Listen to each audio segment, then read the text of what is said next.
Fala pessoal, estamos de volta para mais um problema, dessa vez do volume 3 do Moisés, capítulo 1, problema 7, né? Esse problema é um problema clássico, né? Então vai ser relativamente rápido a gente discutir ele. É um problema de uma distribuição contínua de cargas no formato de um semianel. Então ele diz, uma carga Qzão é distribuída uniformemente sobre um fio semicircular de raio A. Calcule a força com que atua sobre uma carga de sinal oposto menos Q colocado no centro da figura. Aqui eu fiz um desenho preliminar, né? O desenho do Moisés não contém esses eixos e essas coisinhas que eu coloquei aqui, para que fique mais fácil a gente fazer a análise, né? O que eu desenhei é basicamente a interação de caráter eletrostático entre uma porção infinitesimal dq, de carga positiva, e essa carguinha situada no centro do anel. O anel como um todo é um corpo que eu chamei de 1, e a carga situada no centro menos Q é um corpo que eu chamei de 2, né? Então, o nosso trabalho aqui todo vai ser avaliar essa força, que no final das contas vai ser a integral, né, dessas contribuições dF, que apontam radialmente aqui, sendo dF dada pelo seguinte, né? Então, vamos primeiro expressar quem é essa dF. dF vai ser, de acordo com esse sistema de coordenadas e esse vetor radial, vai ser K eletrostático, que é 1 sobre 4πε0, módulo de menos Q dq sobre o raio ou a distância ao quadrado, que é A. E isso aponta na direção menos R chapéu, né? Essa é a nossa equação. Então, aqui já valem algumas observações, né? Observação de número 1, nós vamos colocar assim, é a seguinte. A primeira observação é que dq pode ser escrito em termos da densidade uniforme do anel, que nós vamos chamar de lambda, né? E desse elemento aqui de arco ds, né? ds. Então, veja, lambda ds é o dq, onde lambda é a chamada densidade linear de carga. Isso é o lambda. Veja que se a lambda é a densidade linear de carga e ela equivale a dq sobre ds, ela também vai equivaler a Qzão sobre πa, que é a carga total sobre o tamanho total dessa semicircunferência, né? E ds tem uma relação com essa abertura de arco infinitesimal dθ como a dθ. Então, cancelando aqui essas duas contribuições de raio, né? A gente fica com Q sobre π dθ. Essa é uma equação que a gente vai utilizar daqui a pouco para deduzir qual é a expressão, né? A segunda observação que eu quero fazer aqui é a seguinte. A força sobre o anel total vai ser uma F1, né? Vai ser basicamente o quê? A integral desses elementos dF aqui, que eu coloquei na equação 1. Vale representar que, como essa dF é aplicada no corpo 1, a gente vai chamar de dF1 aqui embaixo também, né? Essa integral é uma integral sobre todas essas forças. Eu queria notar, no entanto, que se nós tivermos um elemento aqui, ó, diametralmente oposto, essa força dFx seria para cá e dFy seria para baixo. Então, por esse argumento de simetria, como a gente está somando ao longo desses dois quadrantes aqui, né? Essa integral é essa soma sobre esses dois quadrantes, por simetria a gente vê que as contribuições em x elas vão se anular. Porque cada contribuição dessa vai ter um par equivalente que vai produzir uma contribuição no sentido oposto, né? De modo que somente as contribuições em y, que vão ficar para baixo aqui, né? Nesse caso, no anel, elas vão contribuir aí efetivamente. Então, isso aqui vai ser efetivamente o nosso problema por simetria, uma integral de df1y. df1y, onde df1y aponta, nesse caso, né? Eu vou colocar o módulo de df1 e veja que dfy no anel, né? Essa contribuição que aponta na direção no sentido negativo do unitário. Então, na direção menos j.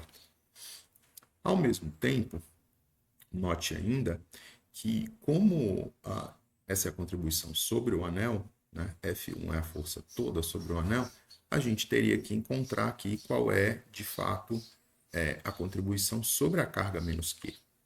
Então, pela terceira lei, a gente sabe, pelo princípio de ação e reação, né? Pela terceira lei de Newton, a força F2 tem que ser, a força F1 tem que ser menos a F2. Né? Eles formam para ação e reação. Então, essa nossa equação 3 vai ser utilizada, de tal sorte que agora, né, a gente vai voltar lá e fazer. Bom, a nossa F2 vai ser, então, menos uma integral dessa componente df1y na direção menos j. Menos j. E isso, claro, vai dar uma contribuição positiva df1y. Né? Agora a gente tem que mapear nessa nossa representação aqui quem que é essa componente em termos do ângulo de localização, né? Desse θ aqui. Então você veja que nessa representação o que está acontecendo? Enquanto o elemento x ele vai estar relacionado aqui, né? Nós temos essa paralela, aqui nós teríamos essa paralela a essa e essa transversal. Se aqui é θ, aqui deveria ser θ também. θ também. Esse ângulo aqui, né? Eu posso desenhar lá embaixo para talvez ficar um pouquinho mais claro, uma parte aqui, né? Aqui seria dfx, aqui seria dfy, e aqui seria o nosso df. Eu estava desenhando lá em cima, que o ângulo θ deve ser esse, né? Então, nós temos uma componente dfy que está relacionado com o df, que nós escrevemos aqui, ó, na equação 1, com uma projeção do tipo C. E nota que isso é o módulo, né? Então, isso aqui seria nada mais, nada menos do que df1, né? Sendo df1 esse camaradinho aqui, né? Todos esses camaradas são df1, seno de θ. Onde isso aqui é um módulo, né? Então, eu vou voltar lá na equação 1, pela equação 1, e vou escrever essa integral agora em termos do df1, que é o módulo disso daqui, né? Que é Q dq 4πε0 ao quadrado. Esse é o módulo que aparece lá em cima, seno de θ. Agora, pela 2, pela equação 2, eu vou escrever o dq em termos do elemento dθ, que é o elemento a ser integrado aqui. Né? E já vou tirar todas as constantes que aparecerem pelo caminho. Então, vai aparecer Q, aqui, vai aparecer 4πε0 ao quadrado, integral de Qzão sobre π pela 2, seno de θ dθ. Como a gente está varrendo, então, o ângulo θ de 0 até π, né? Porque essa extensão é o nosso intervalo a considerar. Então, isso é 0 até π. Então, a nossa força F2 vai ser nada mais, nada menos, tirando aqui da conta, né, todas as constantes, que 4π ao quadrado, ε0 ao quadrado. E aí nós teremos a integral de 0 até π de seno de θ dθ. Essa integral aqui, né, a sua primitiva é menos cosseno de θ. E a gente tem que avaliar lá entre 0 e π. E isso dá 2. Dá 2. Conclusão, isso dá 2 vezes. Faltou aqui, né, a gente lembrar de manter esse elemento J, né?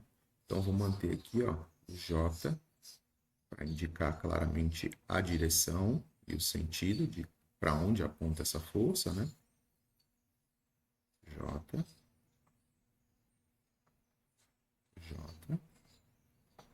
E aqui, por fim, J também. Então, 2Qzinho, Qzão, finalmente, né? 4π ao quadrado, epsilon 0, ao quadrado na direção J, ou seja, vertical para cima.